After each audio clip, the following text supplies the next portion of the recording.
Welcome to the Circuit of Success Podcast. The Circuit of Success Podcast. With your host, Brett Gilliland. Brett Gilliland, Visionary Wealth Advisory. The Circuit of Success Podcast. Let's start the show. Welcome to the Circuit of Success. I'm your host, Brett Gilliland, and today I've got Amber Shaw with me. Amber, how are we doing today? I am doing great. Thank you. How are you today? I am great. I was on a golf trip when this is recording, I just got back. We'll air this in a few weeks, but I just got back from a golf trip with 16 guys and then got off a plane and went straight to University of Missouri to see my son for homecoming. And now I'm here with you doing a podcast. So it's been a whirlwind week, I guess it's been now. I just want to know though, as we age, and I know, I don't know if you've noticed this, but you do a trip like that, 2 trips like that back to back, like you're not really recovered for a good week. Like this is going to take you a minute to get back, right? Can we agree on that? I can agree on that. And what's worse is I'm leaving tomorrow morning or tomorrow afternoon to go away for 4 days for a conference. So oh my God. Yeah. This will be a tough one, but we'll make it work. We'll make it work. Well, enough about my world travels here and getting old and not being able to recover. But we are going to talk with Amber Shaw, who is a coach, as a podcast host, a speaker.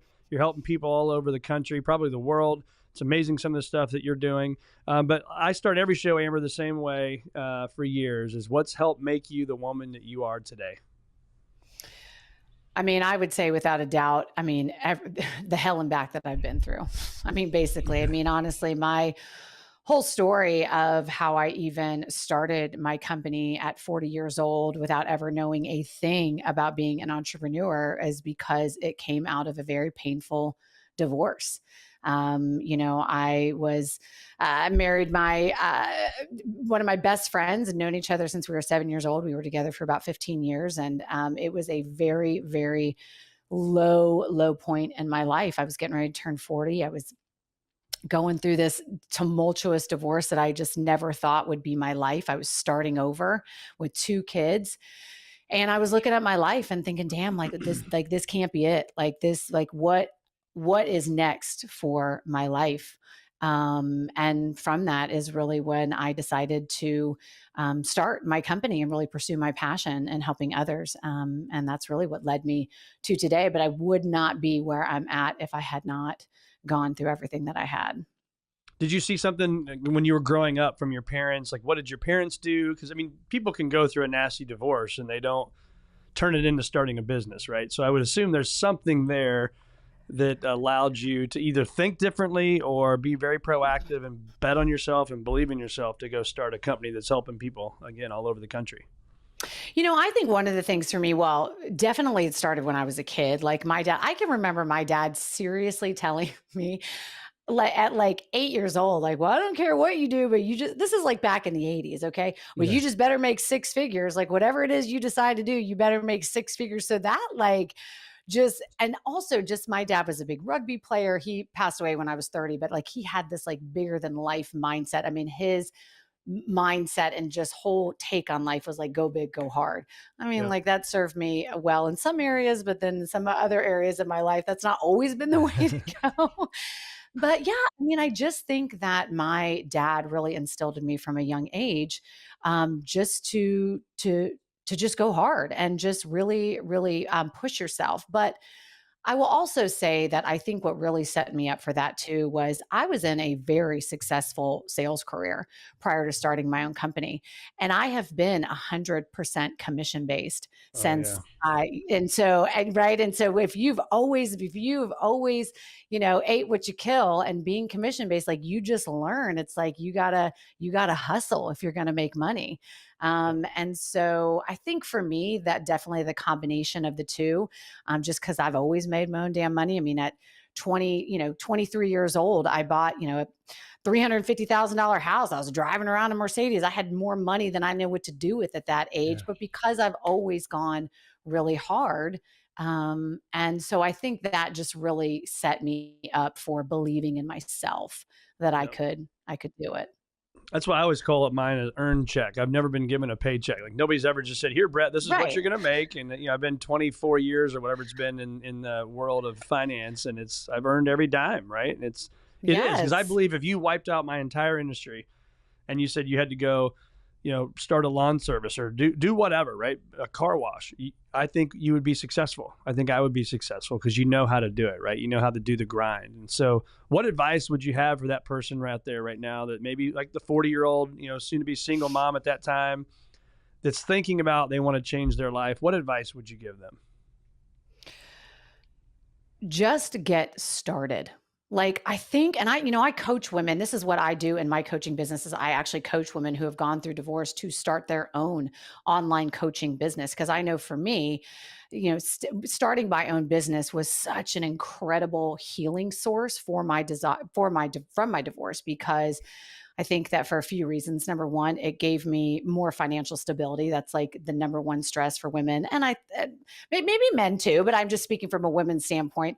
That is like the number one stress coming out of divorce is, lack of financial stability.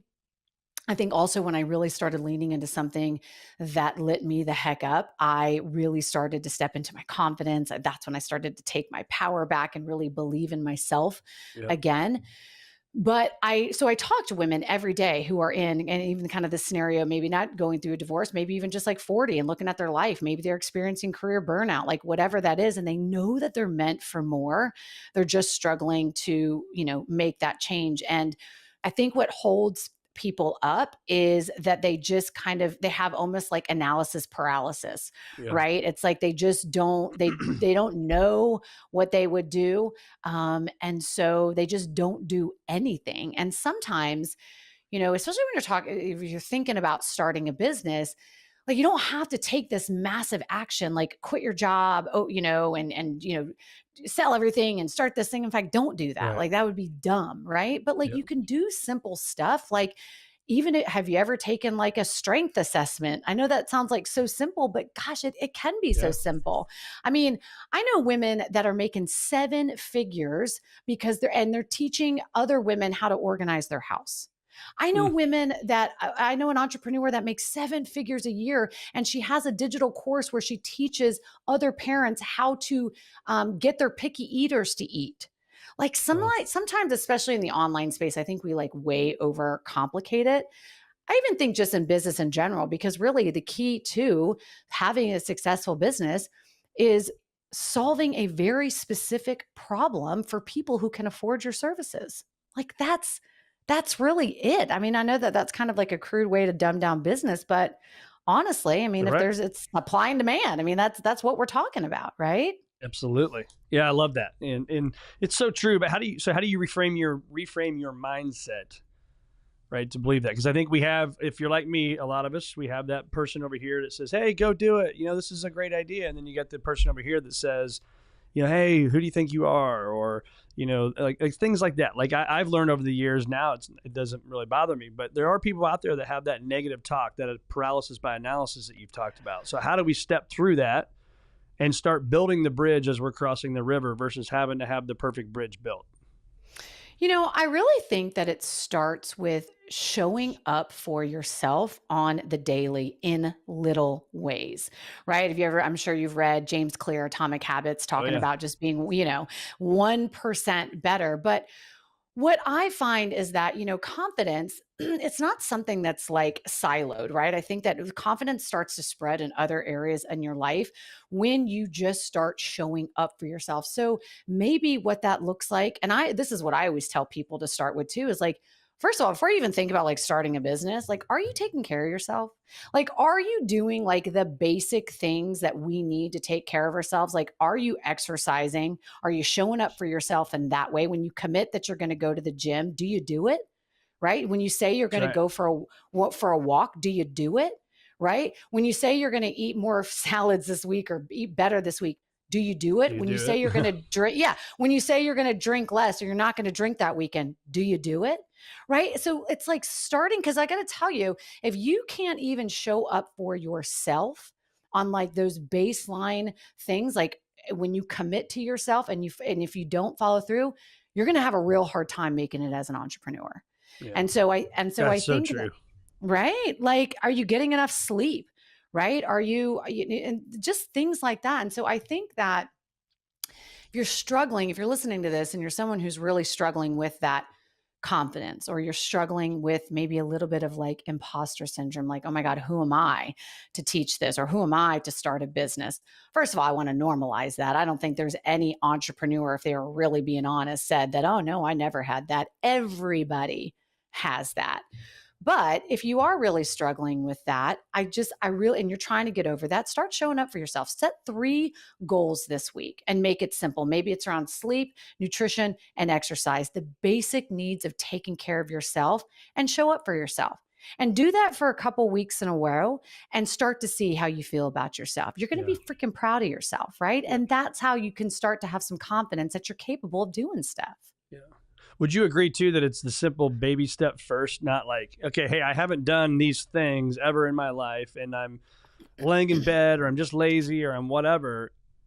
I think sometimes we put so much pressure on ourselves that we think, okay, then now Monday I'm going to start all over and I'm going to do boom, boom, boom, boom, boom, boom, boom, right? And then by Wednesday, you don't do any of them and it's like, oh, crap. And what I've had to learn over the years is start simple, right? If you're not exercising, start with a 1 mile walk. It's not difficult, right? It's 17 minutes. Just walk that way a half a mile and walk back, versus having to do everything perfect from day one. Agree?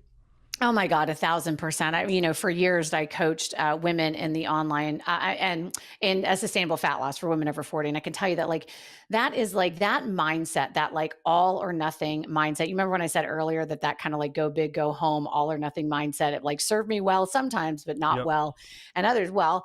Where it didn't serve me well is, I was like the serial dieter for my entire life. I actually had an eating disorder in my 20s. I mean, that all or nothing kind of mindset, it's not sustainable. And so you're right. It is about just starting small. And I think that, especially when we're talking about nutrition and fitness, like, my God, like diet culture totally fuels that, with like the hard, what is it? Hard 75 or 75 hard. I mean, good God. And listen, if you do that, like, not knocking anybody who listens to this that does it, like, good for you. Like me working out twice a day, I'm not doing all that. No, forget it. But forget it. But I'm just I jokingly call that, it 75 soft. Like, right. 75. Right. I think I've read when people are doing that, and that's a little bit more realistic, I think. But yes, I think that, because here's what people miss. When you have that mindset of like, oh, I'm just going to go hard on Monday, especially if you've not been doing that, you're missing the whole point of building sustainable habits. And you're always going to go, because if you don't take the time to build up to these things and make them habits, then you're always going to go right back to what you were doing before. As soon as life gets in the way, as soon as stress gets in the way, as soon as you push your needs, below everybody else's, then you are going to go right back to doing what you were doing. And so if you really want to break that cycle, you got to put the time in and go slow and learn to make it a habit, because that's when it sticks for sure. Yeah. So how do we do that? How do we establish a new healthy habit? I don't necessarily mean healthy from a food standpoint, but just like, what's a healthy habit and how do you establish a new one? Well, I mean, I think that it does start by really kind of reverse engineering it, right? So I'll give you an example where, if I had a woman who, when I was coaching in the health and wellness space, where and this is an exercise example, but you can apply it to anything. It's like, if she's like, okay, well, what would work better with my schedule is I really want to get up in the morning at 5:30 a.m. And then, she'd try that for maybe a couple days. And then, you know how that worked, right? Yeah. Well, then, when I would be coaching her, instead of like focusing on, okay, well, just keep setting the alarm, just keep doing it, keep doing it, keep doing it. It's like, okay, no, well, let's back it up. Let's reverse engineer this. Why is this not working? Right. Yeah. And, oh, it's not working because you're going to bed at 11:30 at night because you're scrolling on Instagram. Okay. Well, let's put the goal of going to get up at 5:30 in the morning. Let's just put that aside for a minute. Let's work on the goal, because since we're reverse engineering of how this is really going to happen in your day, let's work on the goal from the night before about getting to bed a little bit earlier. Let's work on that for a little while. Let's master that. Then we'll be ready to move on to the next thing. So I do think that it is about obviously getting clear on what you're trying to achieve. Go ahead and try it and be honest with yourself. Is it really working for you, or is it not? And if it's not, get curious and learn to reverse engineer of what are the real steps that need to happen in order for you to consistently make it happen. So if that means blocking off time on your calendar, right? Or, whatever that looks like. But I do think it is about putting a little bit of thought into the actual steps that lead up to it. Yeah. I wrote that down. I wrote master the night before you try to master the morning routine. Because I struggle with that sometimes. With 4 kids, as you know, it's like you're running Yeah. around, you're busy. And I get home and it's from a game and you got to eat late dinner. And it's like, man, now I just want to chill for like a minute, right? I've been working all day. I've been doing kid stuff at night. But then that screws up my next morning to when I want to get up early and do all the things that I want to do. So it's like that vicious cycle. So I appreciate that. It mastered the night before I can master the next morning. That's a big one. What are your daily habits? Like if I were able to follow you around with a camera for a week, what would I see are the no miss items week in, week out, day in, day out? Yeah. So I would say I am a huge believer in the morning routine. In fact, I fiercely protect it. And it does start with my night routine. I fiercely protect what time I get to bed at night, so that I can get up in the morning. So I do get up in the morning about an hour before my kids get up. And that is my sacred time. Honestly, like I Yeah. would love to tell you that I like sit and like journal for hours. I don't do all that. No, literally, I just like the silence. I just like a cup of coffee. I have a little like reading area and I just come and I sit. Sometimes I just sit and breathe. Sometimes I just sit. I just think it's so important to actually just give yourself the space, especially before like everything ramps up for the day, Yeah. to just be with yourself. So I worked up to that. Like I first started like just doing like, I don't know, 10 minutes. And then I was like, God, I really love this. It really sets my day up in not such a chaotic way. So I start with the morning, and I do have a morning routine. Sometimes I write a little, sometimes I, have a little think tank in my business. Sometimes I just literally sit and breathe. I always get some form of movement in my morning. I usually will get the kids on the bus.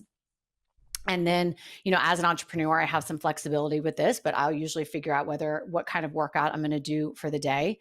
And then my other habit that I'm obsessed with, I do have a cold plunge. I do it every day, although I will just be totally transparent. Now that it's cooling down, I'm finding it harder to do. It's kind of It's hard. hard.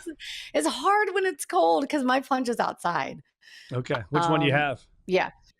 I have the plunge. I have like the Oh yeah. actual plunge, which is like the big, They're they were awesome. so kind. Yeah, they gifted me that, and to use and share with my audience, which was so incredibly grateful. Love the guys over at Plunge. Ryan And Dewey. yep, I had him on my Yeah. show not that long Same. ago. Yeah. He's He's so awesome. fabulous. Yeah, he's great. But I love that thing. Do you plunge or do you have a cool I don't plunge? do it regularly. I do it enough to be dangerous, but man, it is brutal. And right now, this time of the year, we were talking about weather in Atlanta versus St. Louis. I've been using my swimming pool, and Yeah. because it's down in the 50s now, which it's still brutal. I know the people that do like the 30s and the 40-degree temps. I don't know how the hell they do it because when I get in there, I literally think I'm going to die for about the first 20 seconds, and then I finally get my breathing control, and I sit in there for about 5 minutes, and then I get into our little spa deal next to it. Thankfully, that's really hot. So I will say that you do because I do it at 46, but I will tell you that you do work up to that. And I'm only in there for like 4 minutes. And yes, the okay, yeah, first 30 seconds, I feel like I want to die. Okay. That yeah, is true. But then yeah. your body, then something crazy happens It where like is all of a nuts. sudden it's like, yeah, your body just acclimates. And then all of a sudden you start feeling really good. So I do plunge. That is definitely a habit that I'm obsessed with. I love that one. And then I think for me, another just a big habit for me is just kind of, like I said, if you were to follow me around, is yeah, I mean, I'm going to bed before 10 o'clock. I mean, I'm going to bed. If it were up to me, like I'd be asleep by 9 o'clock. Okay. But I have 2 kids and they're not asleep by 9. That's Yeah, hard. it is, I'm waiting for especially as them to they get a get little. older. That's what I find. Yes, especially because of sports and all the things. But I really, really, really try to prioritize my sleep. It just is for me, and I don't apologize about it. I love between 8 and 9 hours, and I really aim for that. Anything less than 7, it doesn't work for me. But Yeah, yeah, so those are just a few of the things I think for me, and I'm constantly drinking a ton of water. yep. And yeah, and just really paying attention to my nutrition. I really just try and do things throughout my day that are going to help me feel good. So how do you feel? Thank you for sharing that. That's all Yeah. great stuff. So how do you feel when people like this is a pet peeve of mine is when they say, I don't have time for that, or I'm too busy. And man, I struggle, right? Because I'm like, we all have 24 hours, and it's amazing that whether people like him or not. Take Elon Musk. I mean, the guy runs 3 or 4 massive businesses, and he has a lot of time, right, to get some stuff done. He has the same 24 hours that you and I have. And so what's your advice to people that say I'm too busy or I just don't have enough time? Well, you could see I don't know if you guys are doing this on video, but yes, I did roll my eyes a little bit, but I don't mean to roll my eyes so like callously. I feel very strongly about this. And this is what I will say is you're right. I do feel it's not that I'm not empathetic to what other people are going through, right? I do realize that there are definitely circumstances Yep. that can pull people in a lot of different directions. So I really want to be sensitive to that. But on the other hand, I will say this. I think that if somebody is really struggling and they find themselves like saying that often, I really would invite them to dig a little bit deeper. I really would invite them to really look underneath the surface as to Yeah. what they are prioritizing. Because as you know, what we prioritize, right, is a direct reflection of what we value. And that is just the truth. Like you can't sugarcoat that, right? Like it just really is like how we prioritize our time is a reflection of what we value. And I think Yeah. I can speak from that from a place of experience, which was when I was married, when my now ex-husband, but he is an attorney. He traveled like 6 months out of the year. I had two young kids at home. I was like, ran the household, ran the finances, did everything. In fact, that was a big source of contention with us because I would always say, all you do is go to work. That's it. I do everything Yeah. else. And I'm still working. No, but I just say like I was doing it all. But I got to this point where I was very, very burnt out. And it's because that is the scenario that I created for myself. Because when I really started to dig a little bit deeper, I realized, and this is not something that I just like one day had this like epiphany. I mean, this did take some work and going to a therapist and like talking about this and figuring this out. What I realized is that this identity of this like super mom and this super wife is an identity that I created because I got great validation from it. Mm. Deep down inside for me, it was fulfilling this desire to feel needed. And so I felt like, and also it was also a sense of control. I felt like if I was doing everything, then I was in control. And for somebody like me, who's, a little bit of a control person, that was going on. And also, like I said, I wanted to be the super mom, like unconsciously, subconsciously, I wanted to be that, even though it was Yeah. the very same thing that was like killing me and causing burnout and all of the things. So I just share that example so if somebody is experiencing that, man or woman experiencing that, like maybe just get a little curious with that, right? Like explore that. What's Mm. that really about? I've talked to other women and I know men can experience this kind of stuff too. My experience is mostly with working with women, but I would say I know some women too, they, if there somebody's like, oh, I don't have time, because they're like carrying the burden, they're doing everything. It's maybe because like, take a look at how did your parents operate? Did your mom do that too? Did you just learn that behavior? And then are you teaching your kids that you put everybody else in front of you and you don't take care of you? Do you want the cycle to continue generationally? And Yeah. most people would probably say no. So, I think it just requires a little bit of self-reflection and getting honest with yourself. Like, where does that come from? Yeah. What would you tell yourself now? I'm assuming it's mid 40s is something I think that you would tell based on what I've seen in the research is what would you tell that 35-year-old Amber? Like I got asked that question the other day and I love that question. Oh, girl, what would I tell 35-year-old Amber? Man, she was a mess. She was struggling big time. I would tell her first of all, I would tell her to just slow down. I would tell her to slow down. When I was 35, I had two kids like under the age of 4. Like I said, I was working full time. My ex-husband was traveling all the time. I was such in a grind that I do think that relationship dynamic is what led to ultimately a lot of the disconnect in my marriage. Mm-hmm. And I think in looking back and doing a lot of the work, I do think I wish I just would have slowed down and looked and noticed what was exactly in front of me. And I maybe would have been a little bit more in tune to some of the cues that our relationship was struggling. I think at that time, I really just thought because we were not like a couple that really fought a lot or anything like that. But I think I just thought like our like disconnect was just kind of like normal stuff that couples deal with when they have kids and like all of Right. that. And if I could go back and tell her just to slow down and just pay attention, I think that I would have picked up on some things that maybe it would have turned out, things would have turned out differently. I don't know. But yeah, I would tell her to slow the hell down. Yeah. It's funny. Yeah. I told myself that everything's going to be okay. Right. I think Yes. you're in your 20s, your 30s, you're grinding, you're working hard, and you worry about that future. And whatever that future is, that future is. And I think Yeah. just to slow down, right? Stop worrying. I think those things can kind of be in line there. And so um, I talk a lot too about fears and the fears that we put in our mind. Mm. How many of the fears, if any, that you've put in your mind have actually blown up to the magnitude you put them in your mind to be? I mean, very little. I mean, seriously, I think that, and my mom always tells me that like, I am like a like queen worrier, and I have to work on this all the time Yeah. about staying present, about not having so much anxiety. I always have been a very anxious kid. I was always very anxious. And now, so to answer your question, like, yeah, not very many. Right. And so I think a really important tool that I've learned along the way to kind of help me to navigate those fears is I like to play a little game called What's the Worst Thing That Can Happen? And I like to just go ahead and just play it forward. Like, let's just play this out, right? Like, even in my business, if I feel like I have a launch or I'm launching a program and it's, I'm halfway through the launch and it's not going very well, then I could get all worked up and have the energy start affecting my launch and what that looks Yep. like. Or I could say, okay, let's detach emotion. Let's act like a CEO here.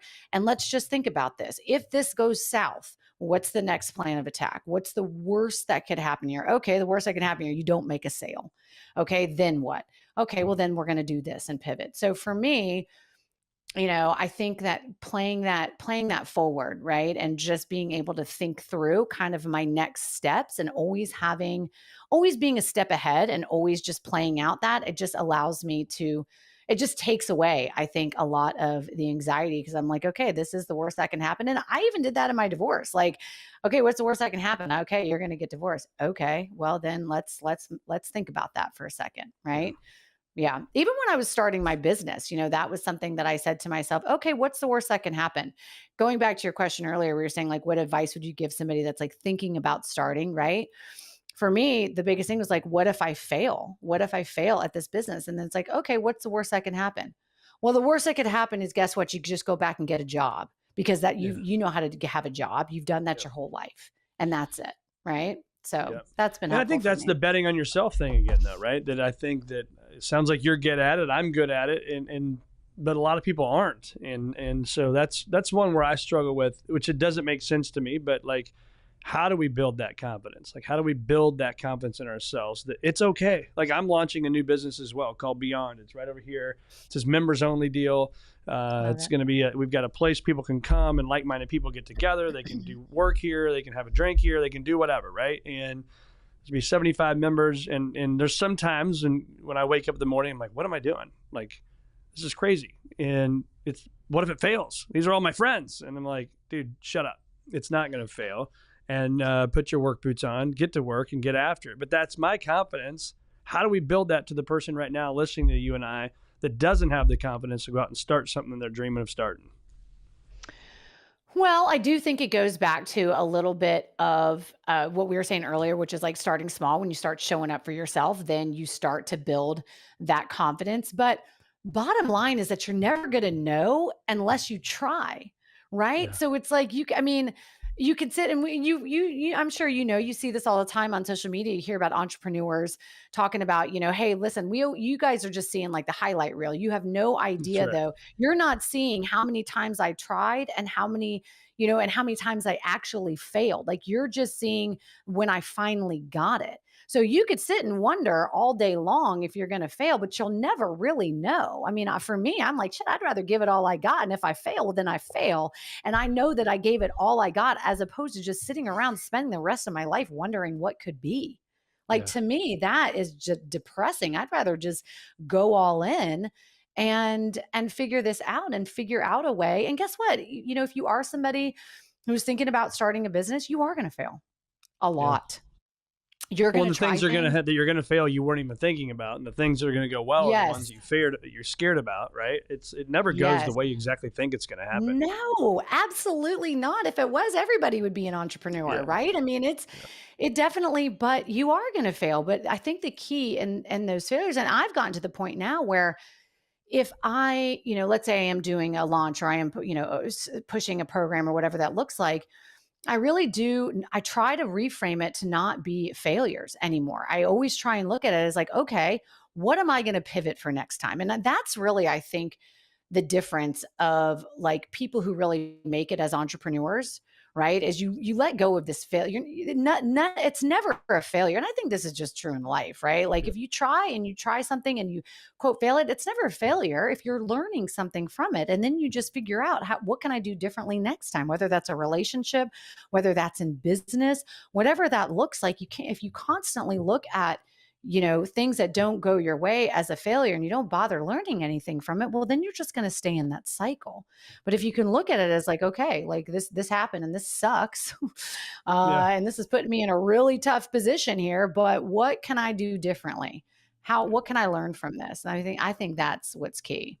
yeah. I read early in my 20s, and it's for some reason it stuck with me all these years later. But the discipline weighs ounces, and regret weighs tons. So if Mm, you've got that thing in your mind that you've been thinking about, like I've been talking about Beyond for 3 years. Like my buddies are probably tired of hearing about it, right? This idea, but then you just keep watering the idea. You keep dreaming about the idea. You keep journaling about the idea.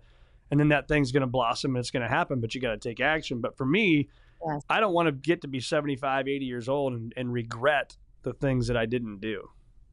Right. Right. Absolutely. And that was a big thing for me when I started my company was I was like, man, I don't know what this looks like. I don't even know how I'm going to do this because I know nothing about being an entrepreneur. I just cannot ignore the voice inside that's like, you're meant for more. Like, this is what you need to be. You need to figure this out because you're right. I didn't want to be 80 years old and look back and regret it as well. I mean, Yep. that was huge.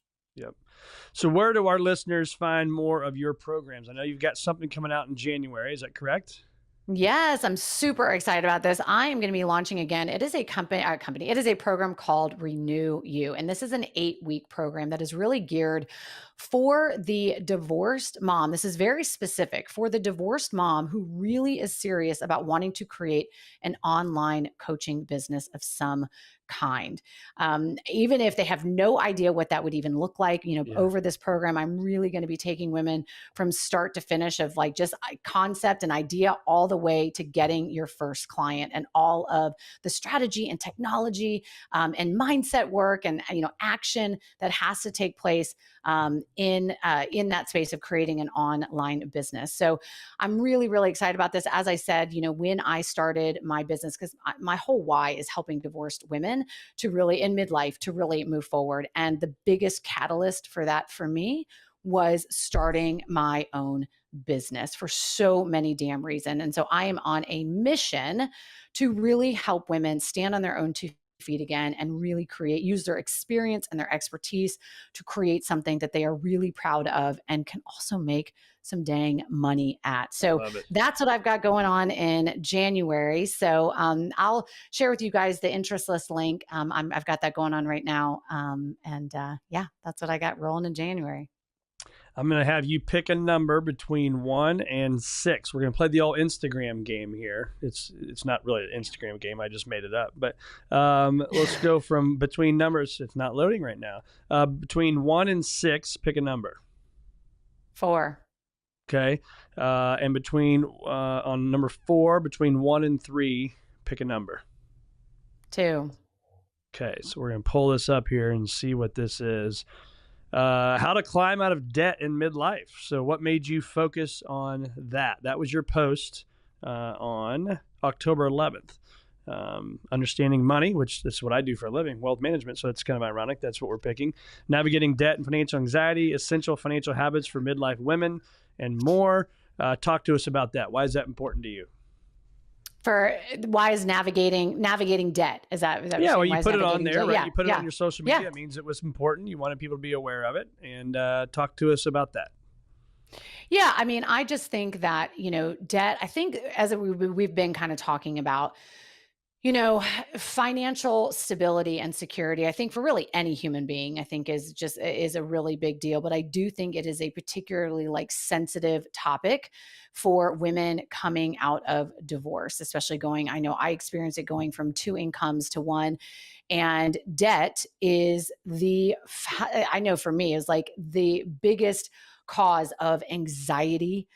Because especially when you're coming out of divorce, you may not know, and if you didn't control the money, you may not know really how to manage your money, right? And you can get into debt really quickly. And I think that it can really take away a lot of your power and really cause a lot of anxiety. So I'm a really big proponent of, number one, women educating themselves on money, right? Like there's no reason why you shouldn't understand investing. There's no reason why these are all things. I mean, I'm sure you have amazing, resources on this, right? Yes. There's no reason why women shouldn't understand how to handle their money, how to, increase your money IQ.